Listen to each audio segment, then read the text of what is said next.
Hey there, everyone. Welcome back to LearnEnglishPodcast.com. I'm Wason, your friendly neighborhood English teacher with a whole bunch of years of teaching under my belt. I'm super excited to have you all joining us today for another episode of our podcast.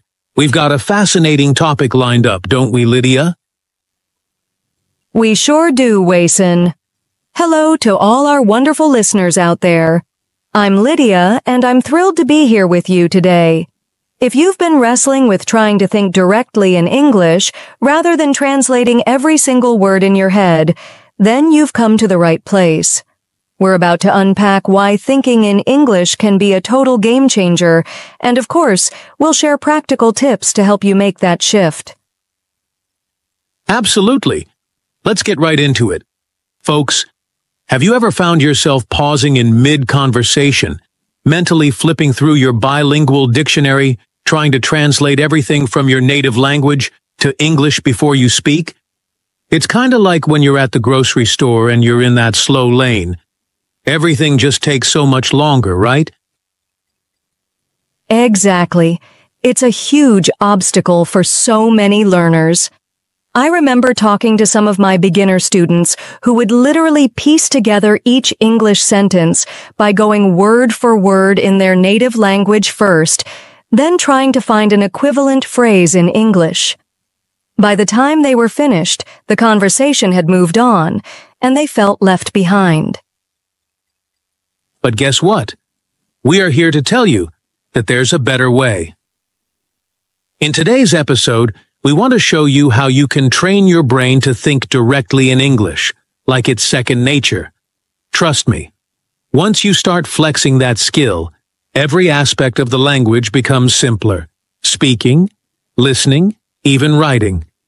It all flows much more naturally. Exactly. We're going to explore step-by-step techniques that'll help you build up your mental English reflexes so you don't have to slog through translations. Think of it as going from riding a bike with training wheels to riding a bike on your own, without constantly worrying about tipping over. So if you've been stuck translating in your head, definitely stick around. We've got your back.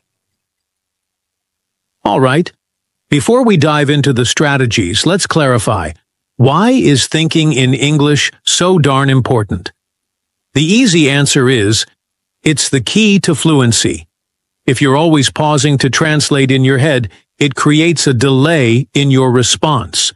You can't speak in real time, and that makes you feel hesitant, right? Absolutely. When your brain is doing double duty, forming the sentence in your native language first, then trying to patch together the equivalent English words, it's naturally going to slow you down. Plus, there's a real risk that the translation won't make perfect sense in English. There's nothing worse than that moment when you realize what you said sounds off or unnatural. Exactly. And that doesn't just affect how you speak, it also affects your confidence. When you can't speak fluently or you feel uncertain about whether your sentence is correct, you naturally hold back. You might even start second-guessing yourself. But once you start thinking in English, you'll respond much faster, and that confidence will shine through. And let's talk about listening comprehension. If your brain is already thinking in English, it is primed to grasp the words you hear in English. You don't have to go through the extra step of translating everything you hear. That means you'll understand people better, whether you're in a conversation, watching a show, or listening to music. And if that wasn't enough motivation, you'll likely improve your pronunciation too. When you're thinking in English, you start to hear those words in your head exactly the way a native speaker would say them. You basically train your mouth to follow your mental model. That's so true. So to recap, thinking in English boosts your fluency, your confidence, your listening, and even your pronunciation. But I also want to add, once you break free from the translation habit, language learning itself becomes so much more fun. You can fully immerse yourself in the culture and the language without that filter of constant translation. Exactly. Now that we've established why you should learn to think in English, let's shift gears and talk about some of the biggest mistakes that hold people back from doing just that. We'll go step by step through these pitfalls so you know what to avoid. Yes, let's do it. Mistake number 1, without a doubt, is relying too heavily on translation. If you're always thinking, okay, how do I say this in English? After forming a sentence in your native language, your brain never gets the opportunity to do that direct English thinking. It's sort of like you're training your brain to always use a crutch. Spot on. It's like you said, riding a bike with training wheels forever. At some point, you've got to trust that your brain can handle the balancing act on its own and form sentences directly in English. That's how you start picking up speed and confidence. Another mistake is over-focusing on grammar while you're trying to speak or think. Don't get me wrong, grammar matters. But if you stop every few seconds to check if your sentence is absolutely perfect, you'll never get those words out smoothly. Exactly. Think about how native speakers behave. They're not mentally scanning grammar textbooks each time they open their mouths. They just speak. And yes, they sometimes mess up. But effective communication is not about being 100% perfect. It's about being understood, being natural, and being fluid. And that leads us to mistake number 3, the fear of making mistakes. This is a biggie. So many learners worry that if they say something incorrectly, they'll embarrass themselves or someone will judge them. But making mistakes is part of the learning process. Yes, no one learns a language perfectly without a single error. In fact, mistakes help us identify what we need to work on. And guess what? Most native speakers are incredibly understanding if you slip up on grammar or pronunciation. So, it's definitely not worth paralyzing yourself over. Exactly. The 4th mistake is failing to immerse yourself in English enough. If you only practice English during class or for a short period of study time each day, but the rest of your life is saturated in your native language, your brain will naturally default back to that language. That's the reason so many successful learners talk about the power of immersion. You want English to be everywhere. In your music, your movies, your reading material, even your phone's language settings. That consistent exposure helps train your mind to stay in English mode. So, to summarize these major roadblocks: 1. Relying too much on translation. 2. Overemphasizing grammar while thinking. 3. Fear of making mistakes. 4. Not surrounding yourself with English often enough. If you see yourself in any of these mistakes, don't stress. We're about to show you how to fix them. Exactly. Let's now delve into the main event. Practical, powerful steps to train your brain so you can think in English naturally and effectively. We're sharing methods that I've personally tested in my years as a teacher and that Lydia has also seen work wonders with her students. Yes, indeed. Let's start with step 1. Name the objects around you in English. This might sound almost too simple, but it's extremely effective. As you look around your room, label everything you see in English. For instance, desk, pillow, laptop, chair. Just name them in your mind in English. And you can even level this up by using short phrases. Instead of just cup, you could think, "This is my favorite red cup," or "I'm drinking green tea from my cup." This gets you more comfortable connecting everyday situations to English words and phrases. Step 2. Talk to yourself in English. Look, I know it might feel a little odd at first, but trust me, it works. You can do this while you're making breakfast. "I'm cracking eggs into a bowl," or "I'm looking for a spatula." The best part about talking to yourself is that there's zero pressure. No one's listening, so who cares if you make a mistake here or there? It's just you practicing, building that mental muscle. Step 3. Use an English-to-English dictionary instead of a bilingual one. A lot of students cling to their bilingual dictionaries, which might seem faster for the moment. But every time you translate from your native language, you're missing an opportunity to think in English. Checking the meaning in English helps you form those direct mental connections. Absolutely. If you look up joyful and read full of happiness or delight, your brain processes the concept in English rather than linking joyful to a translated term from your native language. It's a subtle shift, but one that pays off hugely over time. Step 4. Think in simple sentences first. Don't jump straight into elaborate sentences or complicated grammatical structures. That might lead to frustration.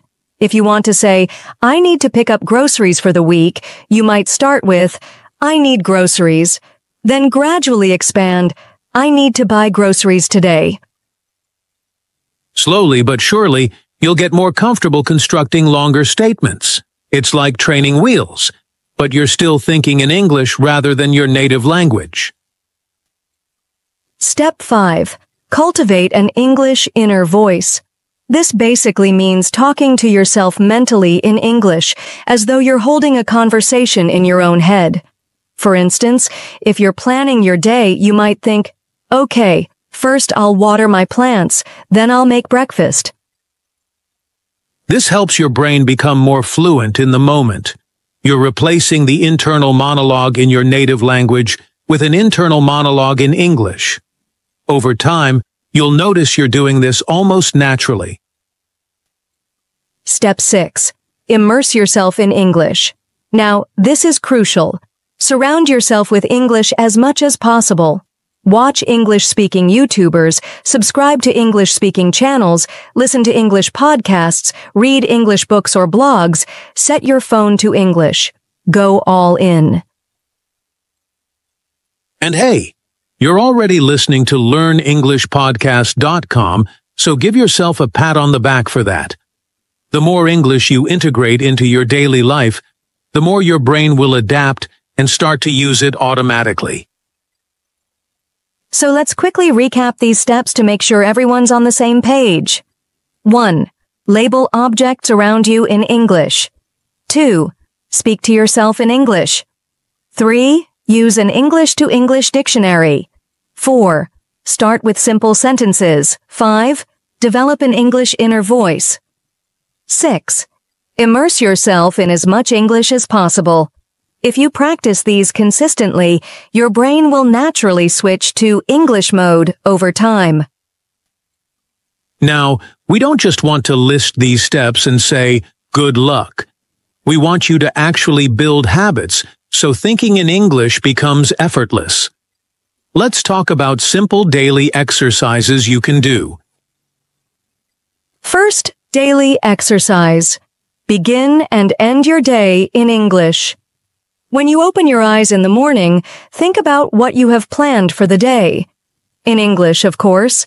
Something like, today is Tuesday, and I'm planning to do a 30-minute workout, then meet with a friend for lunch. And before bedtime, review your day in English. Today went well. I finished my assignments, I talked to my family, and I cooked a delicious dinner. I feel proud of my progress. Doing this frames your whole day in English. Second daily practice. Set a no translation rule for at least 30 minutes a day. During those 30 minutes, challenge yourself to remain in English-only thinking. If you get stuck, describe the concept in English rather than switching to your native language. Yes, it might feel uncomfortable, and yes, you might slip a few times, but that's okay. The effort itself trains your brain to stay with English, even when it's tempted to revert to your native language. Third exercise. Speak aloud to yourself for a few minutes a day. You could describe what you're wearing, what you're cooking, or even talk about how you feel. I'm wearing my favorite t-shirt today. It's super comfy, and I love the bright design. Talking out loud helps reinforce those neural pathways. It's almost like you're training for a performance, except you're the only audience member. No need to feel embarrassed. Fourth, use English while doing everyday tasks. If you're driving or taking a walk, narrate what you see. The traffic is pretty heavy today, or that cloud looks like a giant cotton candy. If you're cooking, you could say, I'm adding a pinch of salt to this soup. Those little moments add up. Remember, practice doesn't have to be restricted to a classroom or a textbook. You can practice in every spare moment you find. And the fifth daily exercise, keep an English journal. It doesn't have to be fancy. Just jot down your thoughts about the day, your goals for tomorrow, or random ideas in English. Don't stress about grammar. The point is to think in English on paper. Absolutely. Let's recap these daily tasks. 1. Begin and end your day thinking in English. 2. Impose a 30-minute no translation period. 3. Speak aloud to yourself in English. 4. Practice English in simple daily tasks. 5. Keep an English journal. Combine these exercises with the earlier steps, and you'll see steady progress. You might not notice it day to day, but over a few weeks, the difference will be huge.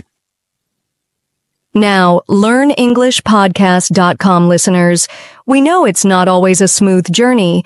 There are inevitable challenges. Let's talk about those challenges and how to push through them without losing motivation. One common challenge is that automatic impulse to translate everything back into your native language. It's deeply ingrained. The best way to fight it is with patience and small goals. Don't expect to flip a switch overnight. Start by allowing yourself short English-only thinking sessions and gradually build up. Absolutely. Another big challenge is hitting a vocabulary roadblock. Maybe you're mid-thought and you simply don't know the English word. It's like your brain slams the brakes. The solution? Describe the word you don't know. If you're stuck on refrigerator, say, it's the cold thing where I keep my milk and eggs. Keep going in English, even if it's awkward at first. And a third challenge that a lot of learners mention is feeling like they're not making any progress, which leads to a dip in motivation. Honestly, progress can be slow. It might take weeks or months to notice a real difference. One effective solution is to track your learning. Record your voice weekly, keep a short diary, or even shoot a small video of yourself talking in English. Review it later, and you'll see tangible improvements. Totally. Sometimes you don't realize you're getting better because it's gradual, but if you record yourself, those improvements become crystal clear. You'll hear your hesitations reducing, your pronunciation getting sharper, your sentences becoming more natural. Exactly, Lydia. And that's why the most important thing is consistency and patience. You won't gain native-like fluency in a day, but every single practice session nudges you forward. Mistakes are part of the journey, so if you fumble your words, don't sweat it. Just keep practicing. Couldn't agree more.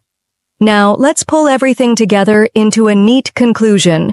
But first, I want to remind everyone that you're listening to LearnEnglishPodcast.com. This channel exists to give you practical strategies to improve your English skills in a friendly, enjoyable way. Exactly. We truly believe that with the right mindset and consistent practice, anyone can develop the skill of thinking in English. And once that happens, it's like a whole new world of opportunity opens up. You'll speak more naturally, understand conversations more easily, and even write with greater fluency. That's right. Our question for you, dear listener, is, which one of these tips are you going to try out first? Is it naming the objects around you in English, or maybe starting a 30-minute no translation challenge? Let us know in the comments or by sending us a message. We love hearing about your experiences. And if you found this episode useful, we'd absolutely love it if you could hit that subscribe button. We're always updating with new, fun, and educational content here on LearnEnglishPodcast.com. Let's keep building this community of enthusiastic learners.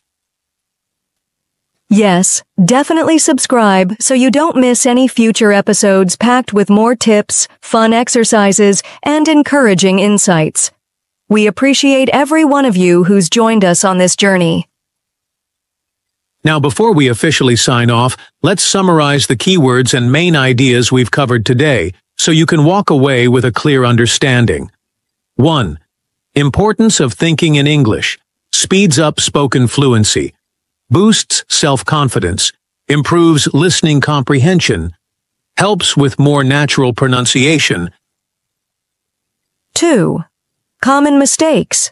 Relying heavily on translation. Overanalyzing grammar while thinking. Fear of making errors. Not surrounding yourself with English. 3. Steps to train your brain. Label items in English. Talk to yourself in English. Use an English-to-English dictionary. Start with simple sentences. Develop an internal English voice. Immerse yourself daily. 4. Daily exercises. Start and end your day in English. Dedicate 30 minutes to no translation. Speak aloud to yourself. Practice English in simple tasks. Keep an English journal. 5. Challenges and solutions. Struggling with native language interference. Start with small steps. Missing the right words. Use descriptions or synonyms. Feeling stuck in progress. Track yourself with recordings, journals. All of these elements combine to help you build a strong habit of thinking in English. Consistency is key. Don't fret over mistakes. Use them to learn and grow. Over time, you'll notice a remarkable transformation in your fluency, confidence, and overall comfort with English. Thank you so much for tuning in to this episode, everyone. Remember, you've been listening to LearnEnglishPodcast.com with Wason and Lydia. We really hope these tips will help you move forward in your English learning journey. Until next time, keep practicing, keep immersing yourself, and keep believing in your ability to master this language. And hey, one final reminder, please subscribe to our channel, LearnEnglishPodcast.com, so you never miss out on new content. We're here for you every step of the way. That's a wrap, folks. Take care, stay motivated, and we'll see you in the next episode.